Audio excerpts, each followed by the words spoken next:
So let's start.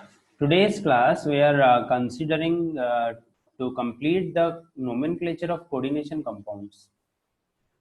What do we mean by coordination compound? Last class we have discussed what we have discussed na coordination compounds, a compound which contains a central metal atom attached with so many ligands. So many ligands are attached with the central metal atoms, and we consider this a coordination compound. तो उसका भी हमें nomenclature करना है. एक mononuclear coordination compound क्या होता है? मोनोन्यूक्लियर कोऑर्डिनेशन कंपाउंड मतलब जिसका सेंटर में एक ही मेटल आयन होगा और उसके चारों तरफ x अमाउंट्स के लिगैंड लगे होंगे.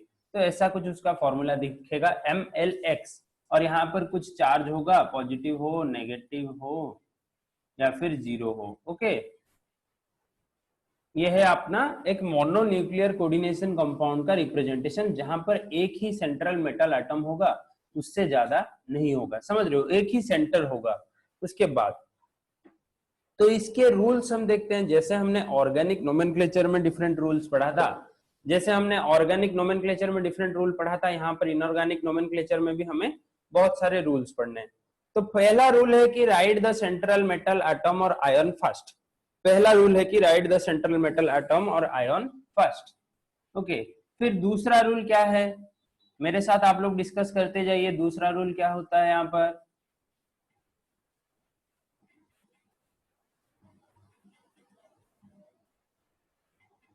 One second. ओके, देखो दूसरा रूल है कि the immediate after the central atom are placed ligands. तो सेंट्रल एटम के बाद हमारे लिगैंड्स होते हैं, तो उन्हीं लिगैंड्स को हम क्या बोलेंगे ना, अल्फाबेटिकल ऑर्डर में सजाएंगे. उनके चार्ज को कंसीडर नहीं करेंगे. देखो लिगैंड्स को हम अल्फाबेटिकल ऑर्डर में सजाते जाएंगे आगे. Okay, in case of ligands having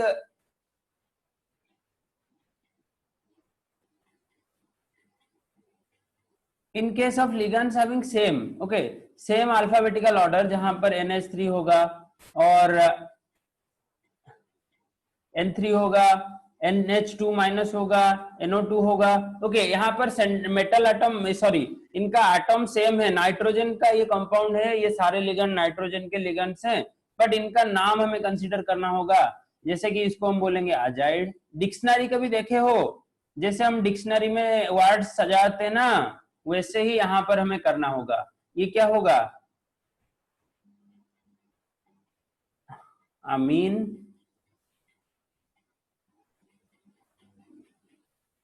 ये इमाइन, और ये नाइट्रो या नाइट्रिटो, जो भी. ओके, नाइट्रो या फिर नाइट्रिटो होगा, ये नाइट्रिटो. ओके, नाइट्रिटो. तो इन सब के नाम का आपको कैसे सजाना है ना, पहले आपको NH3 लाना है, बिकॉज ये अजाइड लिखा, अमाइन लिखा हुआ है, बट ये अजाइड है. देखो AM और AZ, उनसे पहले कौन आएगा? तो NH3 पहले आएगा. सिमिलरली यहाँ पर इमीन और नाइट्रिटो में पहले कौन आएगा? इमीन आएगा. ऑब्वियसली आपको डिक्शनरी सजाना आता है ना, ABCD, वैसे ही आपको यहाँ पर भी कंसिडर करना है.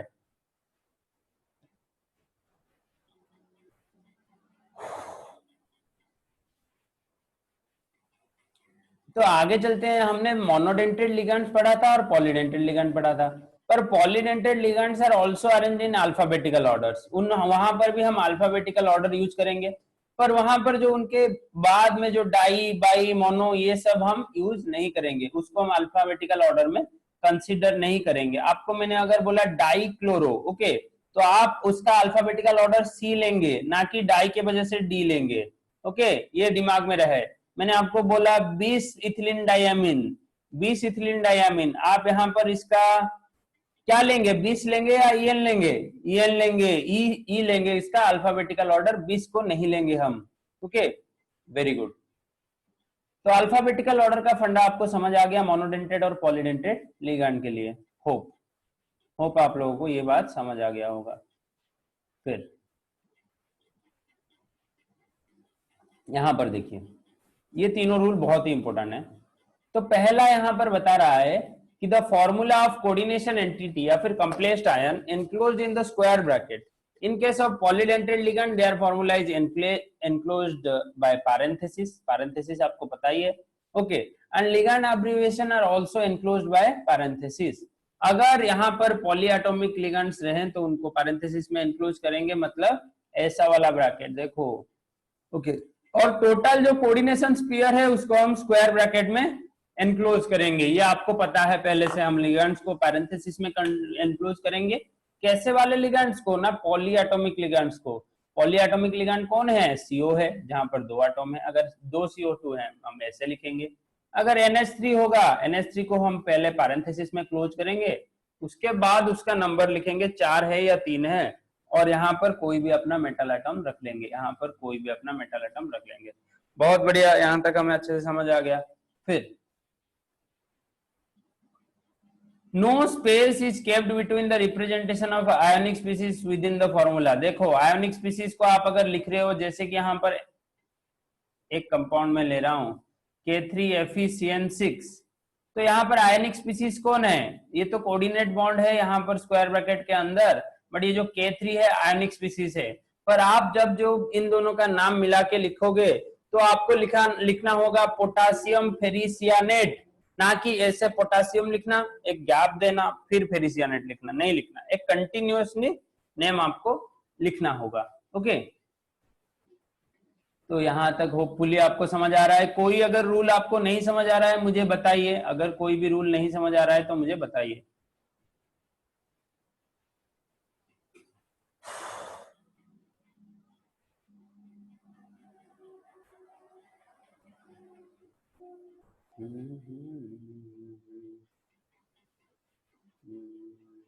ये वाला देखिए,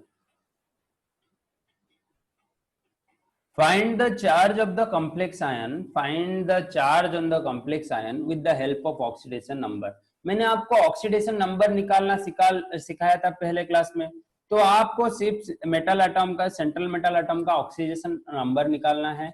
अगर ऑक्सीडेशन नंबर 0 हो गया, न्यूट्रल लिगेंड का ऑक्सीडेशन नंबर आपको 0 होगा, पता है, मैंने बताया था न्यूट्रल लिगेंड कौन कौन थे सर? NH3 थे, वाटर था, CO था, इथिलीन डायमीन था, ऐसे ही बहुत सारे न्यूट्रल लिगेंड थे, आपको याद ही होगा। उसके बाद अगर पॉजिटिव लिगेंड का ऑक्सीडेशन स्टेट आपको कैसे पता चलेगा ना, पॉजिटिव या फिर नेगेटिव लिगेंड के ऊपर जितना भी चार्ज होगा। अगर Cl के ऊपर -1 है तो इसका ऑक्सीडेशन स्टेट -1 है, अगर O2 माइनस है तो इसका ऑक्सीडेशन स्टेट -2 है। तो ये आपको बिल्कुल बराबर पता चल गया। तो यहाँ पर कुछ लिखे गए हैं काउंटर आयन के बारे में। काउंटर आयन कौन होता है? जो बाहर वाला आयन होता है, जैसे कि मैंने अभी आपको आयरन फेरिसियानेट में या फिर पोटासियम फेरिसियानेट में दिखाया था, जो बाहर पोटासियम आयन होता है उसको हम बोलते हैं क्या? एक्सटर्नल आयन या फिर काउंटर आयन। वही काउंटर आयन का फॉर्मूला हम सुपरस्क्रिप्ट में कंसीडर करेंगे। बट यहाँ पर इसका जो ऑक्सीडेशन स्टेट है ना मेटल का, उसको हम ऐसे लिखेंगे उसके साइड में। जैसे हम धीरे धीरे एग्जाम्पल करेंगे हमें पता चल जाएगा। अगर मेरे मेटल आयरन का ऑक्सीडेशन स्टेट 2 है तो हम लिखेंगे Fe, ऐसे पैरेंथेसिस करेंगे और उसका ऑक्सीडेशन स्टेट रोमन न्यूमेरल में लिखेंगे। ये वाला सिस्टम कौन सा है?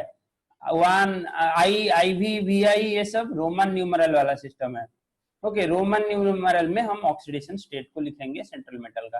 बाकी लिगेंड का ऑक्सीडेशन स्टेट हमें लिखने की कोई जरूरत नहीं, उसका ऑक्सीडेशन स्टेट पहले से ही दिया रहेगा। फिर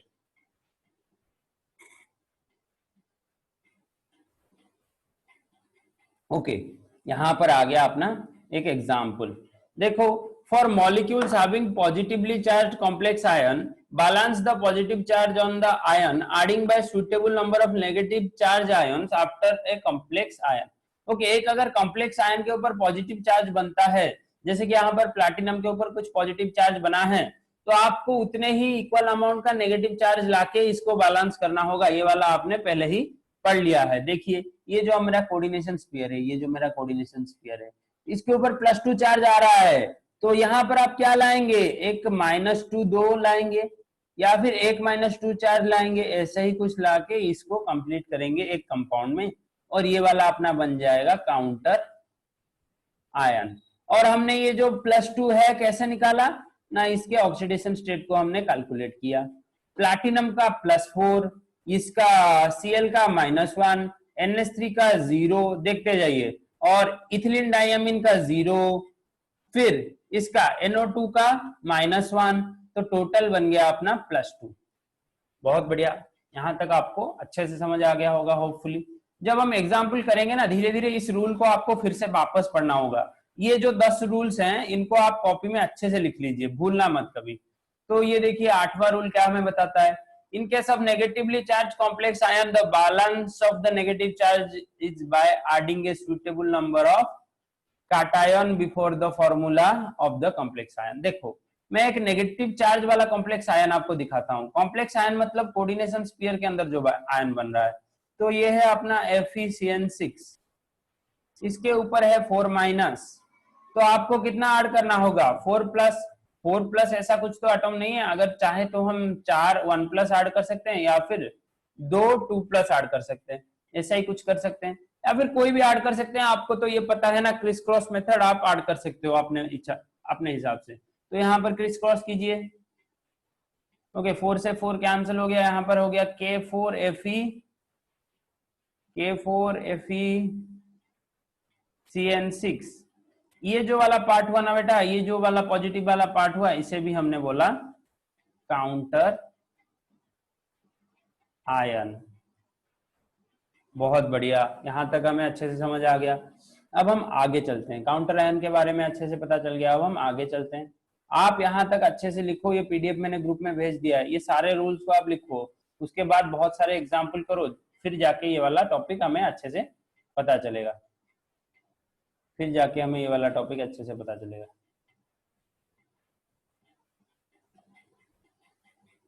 इसको छोटा कर रहे हैं, स्क्रीन आपको विजिबल हो रहा है या नहीं हो रहा है? इतने में स्क्रीन आपको अच्छे से विजिबल हो रहा है या नहीं हो रहा है? बहुत छोटा छोटा लिखा हुआ है। बताओ विश्वजीत, स्क्रीन विजिबल है कि नहीं है?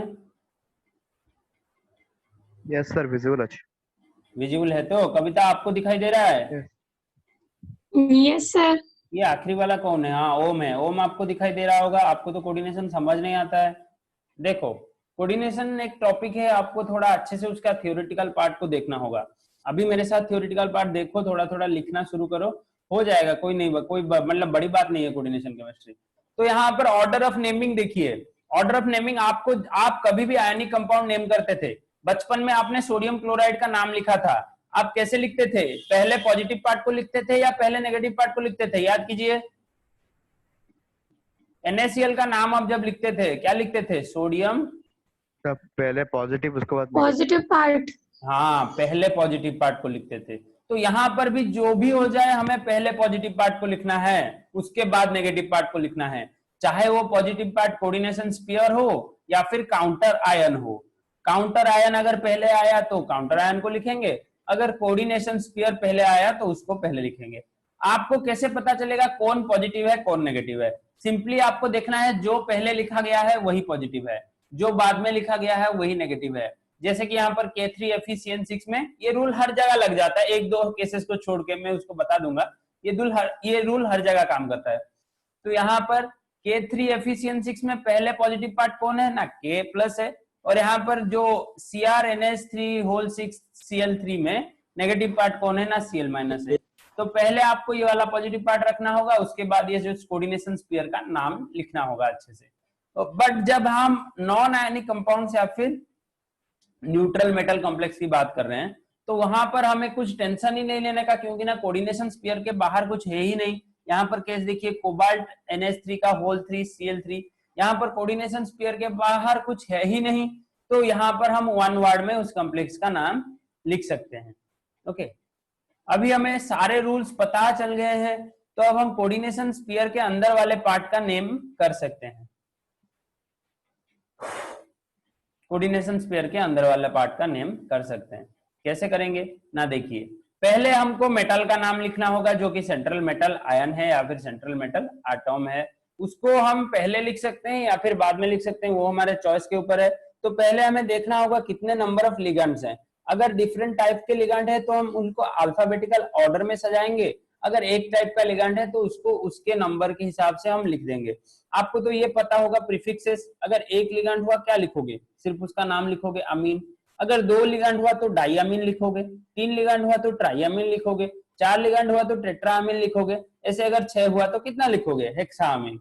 तो ये वाला हम देखते हैं, कंसीडर करते हैं ये वाला कोऑर्डिनेशन स्फीयर का नोमेनक्लेचर।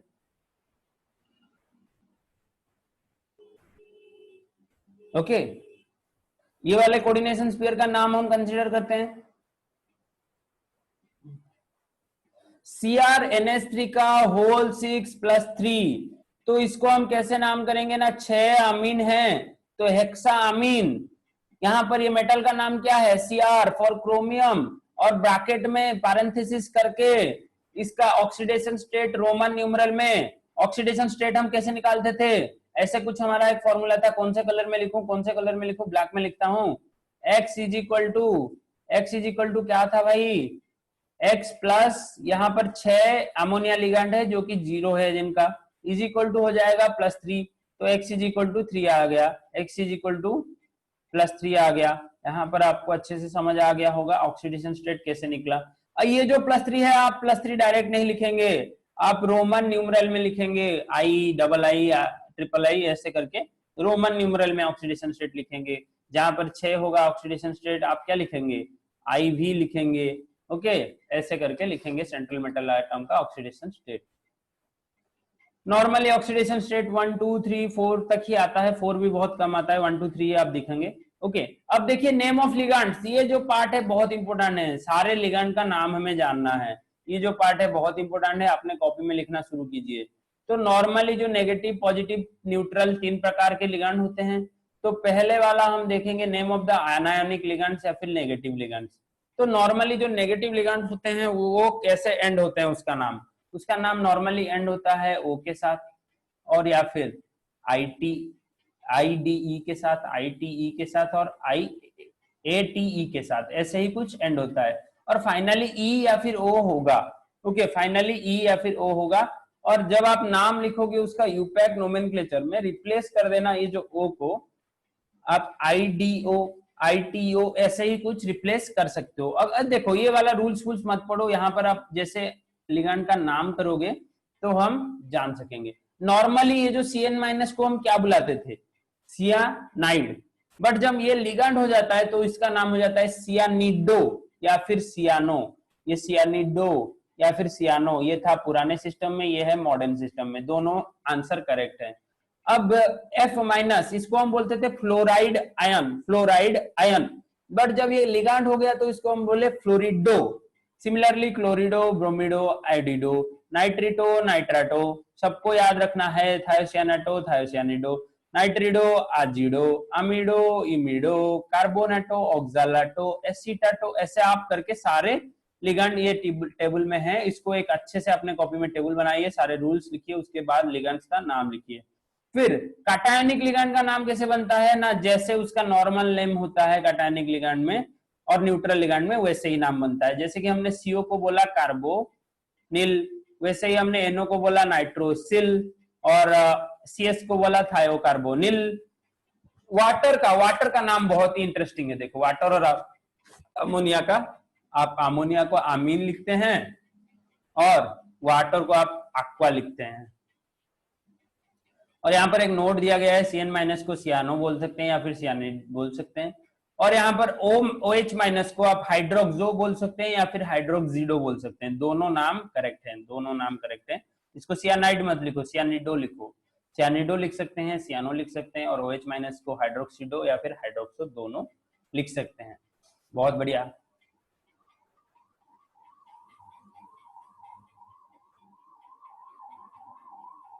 और यहाँ पर कुछ ऑर्गेनिक लिगेंड्स के बारे में हमें बताया गया है। अरे कॉपी में ये PDF से लिखना होगा आपको, मैं समझा दे रहा हूँ, आप लिखोगे खुद, सब बैठ के नोट बनाओगे। यहाँ पर तो इतना टाइम वेट नहीं कर सकते ना। तो आप ऑर्गेनिक लिगेंड्स का नाम देखो, नॉर्मली है फिनाइल, उनका नॉर्मल कॉमन नेम जितना होता है हम उतना लिखेंगे, पिरिडिन, ट्राइफिनाइल फॉस्फिल, इथिनिल डायमीन, इसे हम पहचानते थे, EN बोलते हैं इसे। फिर यहाँ पर name of the some cationic ligands, cationic ligand मतलब लिगेंड के ऊपर पॉजिटिव चार्ज होगा, जैसे कि नाइट्रोसोनियम NO+, और यहाँ पर NO2+ नाइट्रोनियम आयन, यहाँ पर NH2NH3+ हाइड्राजीनियम आयन। ओके, यहाँ पर IUM आखिर में एंड होगा जब पॉजिटिव लिगेंड होंगे, और नेगेटिव लिगेंड के आखिर में O एंड होगा। और जो ऑर्गेनिक लिगेंड्स होते हैं या फिर जो होते हैं हमारे नॉर्मल न्यूट्रल लिगेंड, वहां पर आखिर में आप कुछ नहीं लगाएंगे, जैसा उसका नाम है वैसा रख लेंगे। आगे नहीं कविता, आपको समझ आ रहा है? Yes, sir. बाकी सब ओम बुझी पार्चू ना, नहीं ना, सोई पड़लू नहीं सर, बुझुछु तो ना जमा बुझियोनी ନାଇଁ ସାର୍ ଟିକେ ବୁଝୁ टिके टिके बुझुछु हौ चेष्टा कर किसी टेंशन नहीं।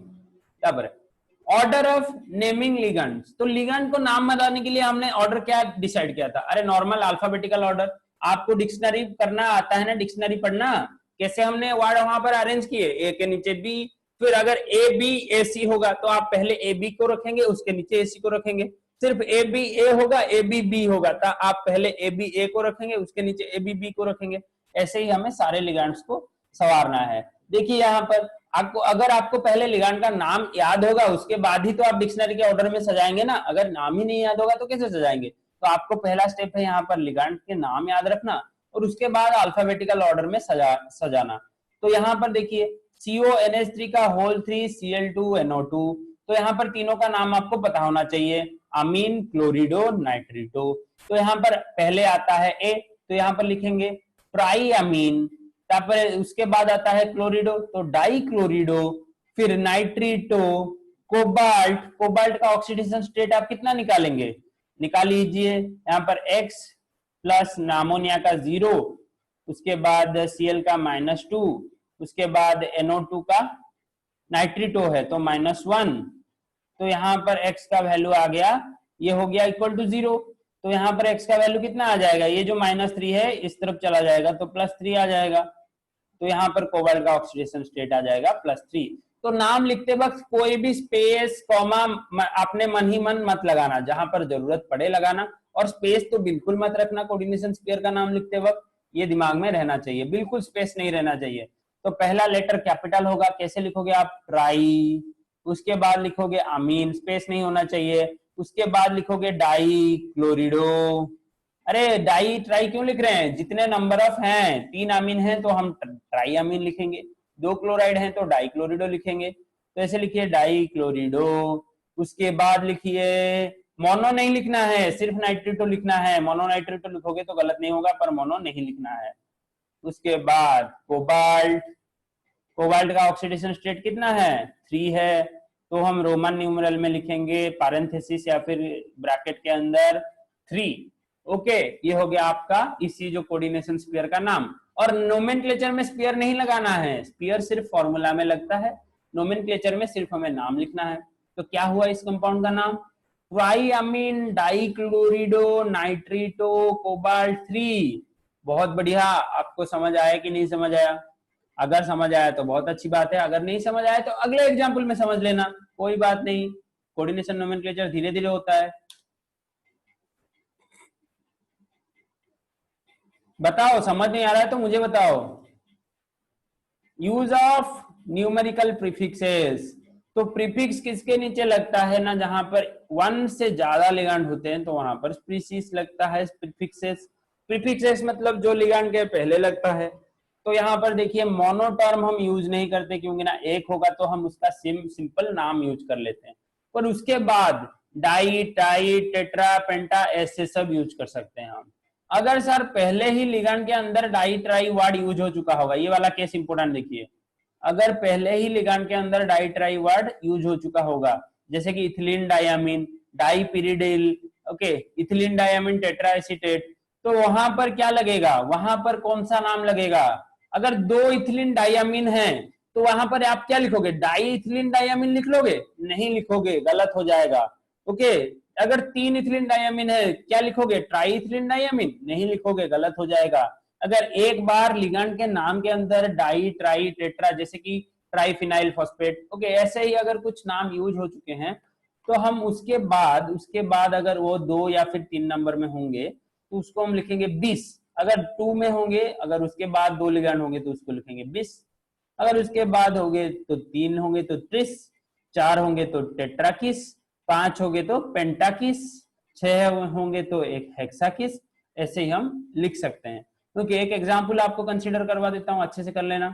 ये वाला एग्जाम्पल देखिए, कोबाल्ट इथिलीन डाइअमीन का होल 3 Cl3, तो यहाँ पर पॉजिटिव पार्ट है ये कोऑर्डिनेशन वाला और नेगेटिव पार्ट है क्लोरीन वाला। तो आपको पता है कोई भी आप आयनिक कंपाउंड का नाम लिखते हो, पहले आप पॉजिटिव पार्ट का नाम लिखते हो, उसके बाद नेगेटिव पार्ट का नाम लिखते हो। तो पॉजिटिव पार्ट है अपना कोऑर्डिनेशन स्फीयर, तो इस कोऑर्डिनेशन स्फीयर के अंदर कौन है? 3 इथिलीन डाइअमीन है तो हम लिखेंगे tris, ethylene diamine, tris ethylene diamine, फिर कोबाल्ट है, और कोबाल्ट का ऑक्सीडेशन स्टेट कितना आएगा? अगर इथिलीन डायमीन 0 है, क्लोरीन का -3 आएगा, 3 क्लोरीन का, तो इसका आ जाएगा +3। ये तो कैलकुलेट करना बहुत इजी है। देखो इथिलीन डायमीन 0 है, आपको पता है ये एक न्यूट्रल लिगेंड है, क्लोरीन के ऊपर -3 आ गया तो इसके ऊपर क्या आना चाहिए? +3 आना चाहिए। तो कोबाल्ट 3 यहाँ पर लगा दीजिए, और क्लोराइड यहाँ पर क्लोरिडो मत लिखिए, ये कोऑर्डिनेशन स्फीयर के बाहर है, इसको क्लोरिडो मत लिखिए, क्लोराइड लिखिए। नॉर्मल जैसे आप सोडियम क्लोराइड का नाम लिखते हैं वैसे लिखिए। अगर कोऑर्डिनेशन स्फीयर के अंदर हो गया ना लिगेंड, वहां पर आप लिखोगे क्लोरिडो, फ्लोरिडो, ब्रोमिडो, आयोडिडो।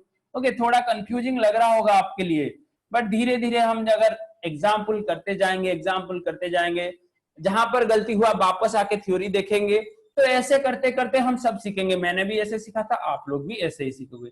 कोई हमेशा फर्स्ट क्वेश्चन से परफेक्ट नहीं बनता, धीरे धीरे प्रैक्टिस करके परफेक्ट बनते हैं। तो नोट यहाँ पर क्या, मोनोडेंटल लिगेंड मिथिलीन रिपीटेड, यहाँ पर 20 ट्रिस यूज नहीं करते। मिथाइलामीन अगर रिपीट होता है तो यहाँ पर 20 ट्रिस वर्ड यूज नहीं करते, और इट इज बिकॉज, क्या खुल रहा है भाई? नहीं मुझे जूम नहीं खरीदना, जूम नहीं खरीदना है मुझे भाई, रखो। क्या है ये? ओके, देखो यहां तक अच्छे से समझ आ गया। और ये वाला एक नोट देख लीजिए, अगर मिथाइलामीन 2-3 अमाउंट के हैं तो वहां पर हम डाई ट्राई यूज कर सकते हैं, 20 ट्रिस यूज करने की कोई जरूरत नहीं है। नोट लिखे या फिर ना लिखे, मिथाइलामीन के बारे में हमें कुछ ज्यादा नहीं पढ़ना है। ओके, आपकी मर्जी। तो आगे चलते हैं, क्लास नोट बनाना सीखिए थोड़ा सा अपने हाथ से। कैसे आप क्लास नोट बनाते हैं देखते हैं। हमेशा क्या आपको बुलाया जाएगा सब कुछ? आप खुद भी थोड़ा कुछ लिखिए, और इसके बाद हम इंपोर्टेंट क्वेश्चन डिस्कशन करेंगे जो कि एग्जाम में आने वाला है। देखो इतना थ्योरी है इस चैप्टर का, अभी भी तो रिड्यूस हो गया, पर इतना थ्योरी हमें पढ़ के नहीं जाना है एग्जाम के पहली रात। तो एग्जाम के पहली रात हमें सिर्फ इंपोर्टेंट क्वेश्चन देख के जाना है, तो वो इंपोर्टेंट क्वेश्चन मैं आपको डिस्कस करवा दूंगा, आप वरी मत कीजिए। ओके, यहाँ पर naming of the central metal ion, central metal ion का नाम आप कैसे कर सकते हैं? नॉर्मली आपको मेटल का नाम लिखना है और उसके बाद उसका ऑक्सीडेशन स्टेट लिखना है रोमन न्यूमरल में। पर एक यहाँ पर भी एक फंडा है, कहां पर आप इंग्लिश नेम लिखेंगे मेटल का और कहां पर आप लिखेंगे उसका लैटिन नेम। तो ये याद रखिए, अगर metal complex negative charge complex है, ये जो स्क्वायर वाला पार्ट है ये नेगेटिव है, तो यहाँ पर आप लिखेंगे मेटल जो होता है अपना आखिरी मेटल, यहाँ पर देखिए प्लैटिनम है यहाँ पर नेगेटिव पार्ट में, तो इसको आप लिखेंगे हेक्सासियानिडो प्लैटिनिक एसिड, प्लैटिनिक लिखेंगे, नॉर्मल प्लैटिनम नहीं लिखेंगे।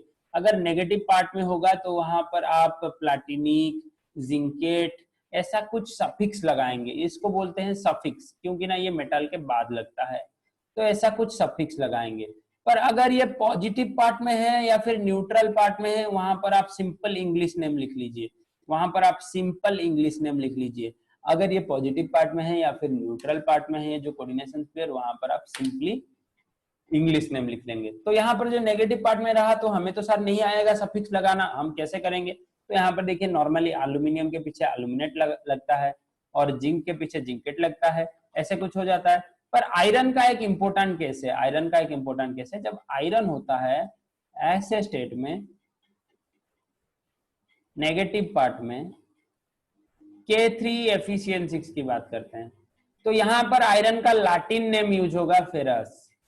ओके, यहाँ पर फेरिक यूज होगा, आयरन का लैटिन नेम फेरिक। अगर +2 हुआ तो ये +3 आयरन है, फेरिक यूज हुआ। अगर +2 आयरन रहा नेगेटिव पार्ट में तो उसको हम यूज करेंगे फेरस। बट वही आयरन जब पॉजिटिव पार्ट में रहेगा, कोऑर्डिनेशन स्फीयर अगर पॉजिटिव पार्ट में रहा, पॉजिटिव चार्ज रहा, वही आयरन इसके अंदर जो होगा, इसको हम इंग्लिश नेम लिखेंगे। भाई आयरन का इंग्लिश नेम क्या होता है बेटा? आयरन होता है, तो इंग्लिश नेम लिखेंगे। आयरन का इंग्लिश नेम आयरन ही होता है, लैटिन नेम होता है फेरस, फेरिक। वैसे ही गोल्ड का हम इंग्लिश नेम लिख सकते हैं, सिल्वर का हम इंग्लिश नेम लिख सकते हैं, लैटिन नेम लिख सकते हैं। गोल्ड का लैटिन नेम क्या है? और ऑरम। ओके, वहां पर ऑरिक लिखेंगे, ऑरेट लिखेंगे, ऐसे यहाँ पर कंपाउंड आता है लिखते हैं। वहीं पर सिल्वर का लैटिन नेम होता है अर्जेंटिनम, ऐसे आप लिख सकते हैं। केस टू केस वैरी करेगा, हम जब डिफरेंट एग्जाम्पल करेंगे हमें अच्छे से समझ आएगा। यहाँ पर देखिए एक न्यूट्रल कंपाउंड दिया गया है निकेल टेट्राकार्बोनिल, तो यहाँ पर आप लिख सकते हैं टेट्राकार्बोनिल निकेल या फिर निकेल टेट्राकार्बोनिल। न्यूट्रल कंपाउंड में से कोई आपके लिए स्ट्रॉन्ग रूल नहीं है, तो यहाँ पर NiCN4 होल 2 माइनस, तो यहाँ पर स्ट्रॉन्ग रूल है, कैसे, ये नेगेटिव पार्ट है तो यहाँ पर लिखना होगा आपको टेट्रासियानिडो या फिर टेट्रासियानो। ये जो निकेल है नेगेटिव साइड में है, या फिर कोऑर्डिनेशन स्क्वायर का जो चार्ज है नेगेटिव है, तो इसको आप कर लेंगे निकेलेट, ATE का एक सफिक्स लगा देंगे निकेल के आगे, और इसका ऑक्सीडेशन स्टेट आप निकालेंगे, यहाँ पर -4 उस तरफ जाएगा, +2 के साथ ऐड हो जाएगा -2 के साथ, तो -4 यहाँ पर गया पॉजिटिव हो गया। देखिए यहाँ पर बना के दिखा देता हूँ, x प्लस -4 CN माइनस का कितना होता है, -1 होता है, 4 CN माइनस -4 बनाएंगे और ये बन जाएगा -2, तो यहाँ पर x का वैल्यू बन गया +2, x का वैल्यू बन गया +2। अरे बुझियोच ना नहीं ना, बहुत कष्ट होची ऑक्सीडेशन स्टेट बाहर करिवा, जदी बुझियोनी में देखो। ओके, जति हमें ऑक्सीडेशन स्टेट हमने निकाल दिया, तो यहाँ पर हम रोमन न्यूमरल के अंदर लिख लेंगे। अगर मुश्किल हो रहा है ऑक्सीडेशन स्टेट निकालना तो बताइए, उसके ऊपर और एक स्पेशल क्लास ले लेंगे सिर्फ ऑक्सीडेशन स्टेट और कोऑर्डिनेशन नंबर के ऊपर। अगर मुश्किल नहीं हो रहा है आप निकाल सकते हो, कुछ एग्जांपल करके देखो खुद, अगर आप निकाल सकते हो तो उसके बारे में हम ज्यादा डिस्कस नहीं करेंगे। ओके, तो ये वाला एक लंबा चौड़ा नोमेनक्लेचर देखिए, पेंटामीन कार्बोनाटो, पेंटामिल कार्बोनाटो, कोबाल्ट, यहाँ पर ऑक्सीडेशन स्टेट निकालिए, एक्स लीजिए कोबाल्ट को, अमोनिया का तो 0 है, कार्बोनाटो का होता है -2 इज इक्वल टू क्लोरीन का होता है -1। ओके, यहाँ फिर आप इस -1 को इधर रख के इज इक्वल टू 0 कर सकते हैं। तो ये कोबाल्ट का कितना आ गया, +3 आ गया, ये कोबाल्ट का कितना आ गया, +3 आ गया, बिकॉज -2 है कार्बोनेट का, -1 है क्लोरीन का, दोनों ऐड हो गए, -3 है, -3 अगर इक्वल टू के उस तरफ जाएगा तो वो हो जाएगा +3। तो ऐसे ही हम ऑक्सीडेशन स्टेट निकालते हैं। अगर कहीं पर आपको ऑक्सीडेशन स्टेट में दिक्कत हुआ तो मुझे बताइए, वो टेंशन मत लीजिए, बहुत इजी कांसेप्ट है ये। ओके, तो देखिए फॉर एम्बिडेंटेड लिगैंड हमने क्या सोचा था ना, एम्बिडेंटेड लिगैंड होता है जो दो तरफ लगता है, एक मेटल के साथ वहां पर दूसरे और दूसरे मेटल के साथ। तो अगर एक एम्बिडेंटेड लिगैंड रहा ना, तो उसका नाम लिखने के लिए हम जो वाला मेटल वहां पर, जो वाला एटॉम वहां पर लगा होगा तो उसको हम मेंशन करेंगे। जैसे कि थायोसियानेटो में सल्फर अगर लगा तो हम S मेंशन करेंगे, अगर नाइट्रोजन लगा तो N मेंशन करेंगे। यह है बहुत बढ़िया। फिर आइसोमर के लिए हम सिस, ट्रांस, स्क्वायर प्लानर, ऑक्टाहेड्रल ये सब मेंशन करेंगे। देखिए अगर सेम साइड में होंगे तो सिस होंगे, ये आपको पता है, अगर अपोजिट साइड में होंगे तो ट्रांस होंगे। सेम साइड में होंगे तो सिस होंगे, अपोजिट साइड में होंगे तो ट्रांस होंगे। इसे हमको मेंशन हमें करना होगा। स्क्वायर प्लानर, ऑक्टाहेड्रल, अगर हम एग्जांपल धीरे धीरे करेंगे ये सब पता चलेगा, यहाँ पर आप टेंशन मत लीजिए। फिर ये वाला देखिए, naming of optical compounds. Optical compounds में हमें उसका रोटेशन दिखाना होगा। ऑप्टिकल कंपाउंड आपका आता नहीं एग्जाम में। ओके, रोटेशन दिखाना होगा। अगर डेक्स्ट्रो रोटेटरी हुआ तो D लिखाना होगा, अगर लिवो रोटेटरी हुआ तो L लिखाना होगा। ये आता नहीं है, टेंशन मत लीजिए इसके बारे में। फिर ब्रीजिंग कंपाउंड, ब्रीजिंग कॉम्प्लेक्सेस में क्या है ना, अगर ऐसे ब्रिज बनता होगा, अगर ऐसे ब्रिज बनता होगा तो ब्रिजिंग लिगैंड के पहले हमें सिर्फ न्यू लिखना है, म्यू हमें सिर्फ एक्स्ट्रा ऐड करना है ब्रिजिंग लिगैंड के पहले, अगर एक ब्रिज बनता होगा। ओके, तो फिर और एक देखिए क्या है, यहाँ पर देखिए बहुत सारे एग्जाम्पल आपके लिए हैं, पूरा भर भर के एग्जाम्पल दिया गया है, 2 पेज। आपको सारे एग्जाम्पल खुद से प्रैक्टिस करने हैं। अगले क्लास में इससे मैं 10 अच्छे क्वेश्चन निकालूंगा, उससे पहले आपको कॉपी में सारे एग्जाम्पल अच्छे से करने हैं। अगर कोई क्वेश्चन नहीं हो रहा है मुझे बताइए, बार बार बताइए, बार बार पूछिए। जितने क्वेश्चन नहीं हो रहे हैं मैं करेंगे। एक क्वेश्चन आप जैसे यहाँ पर उठा लीजिए, ये वाला क्या है, AgNH3 का होल 2 मतलब डाईअमीन। उसके बाद सिल्वर का ऑक्सीडेशन स्टेट कितना है, +1 है, तो डाईअमीन सिल्वर 1। बहुत बढ़िया, इजी है कि नहीं है। ये पॉजिटिव पार्ट है इसलिए हमने सिल्वर लिखा, पर यहाँ पर देखिए ये नेगेटिव पार्ट में सिल्वर है, AgCN2 होल 2 माइनस, तो यहाँ पर नेगेटिव पार्ट में सिल्वर है, तो इसको क्या लिखेंगे, डाई सियानो अर्जेंटेट। सिल्वर नहीं लिखेंगे अभी, लैटिन नेम यूज करेंगे, अर्जेंटेट। ओके, ऐसे ही बहुत सारे इजी एग्जांपल है और आपको सारे सॉल्यूशन मिले हैं। ये वाला ब्रिजिंग वाला कीजिए, मैं जो जो टिक मार रहा हूँ उसको स्पेशल ध्यान दीजिए, ब्रिजिंग वाला को ध्यान दीजिए, इसको ध्यान दीजिए। और यहाँ पर एक प्लैटिनम का डुअल कॉम्प्लेक्स होगा, मैं वो दिखा देता हूँ, उसको ध्यान दीजिए। ओके, ये वाला कॉम्प्लेक्स, ये वाला कॉम्प्लेक्स को ध्यान दीजिए, ये वाला थोड़ा मुश्किल है। और फिर यहाँ पर जो प्रॉब्लम दिए गए हैं इसमें से भी आपको आंसर तो दे दिया है, तो आपको कोई और ही नहीं होना है। ये सारे एग्जाम्पल प्रैक्टिस कीजिए, 50 से ज्यादा है। जितना भी डाउट हुआ, अगर 50 से 50 भी डाउट निकला तो हम अगले क्लास में सॉल्व करेंगे, अगर 10 निकला तो सॉल्व करेंगे, तो ज्यादा निकला तो भी सॉल्व करेंगे। तो यहाँ पर आपका नोमेनक्लेचर का गेम खत्म होता है, और इससे ज्यादा जो एक्स्ट्रा रूल्स हैं या फिर कोई एंट्रेंस का नोमेनक्लेचर है, वहां पर थोड़ा सा एक्स्ट्रा एक्सेप्शन या फिर कुछ एक्स्ट्रा कॉन्सेप्ट लगता है, तो उस सब के बारे में हम अगले क्लास में क्वेश्चन वगैरह डिस्कस कर लेंगे। तो आपको होमवर्क करना है कि सारे जितने भी एग्जाम्पल दिए गए हैं सबको एक बार देखना है, रूल्स लिखना है, लिगेंड का नाम लिखना है, और सारे एग्जाम्पल को एक बार अच्छे से प्रैक्टिस करके देख के आना है अगले क्लास में, जो कि रहेगा हमारा ट्यूसडे। Okay, thank you. यहाँ पर आपका क्लास हम खत्म करते हैं।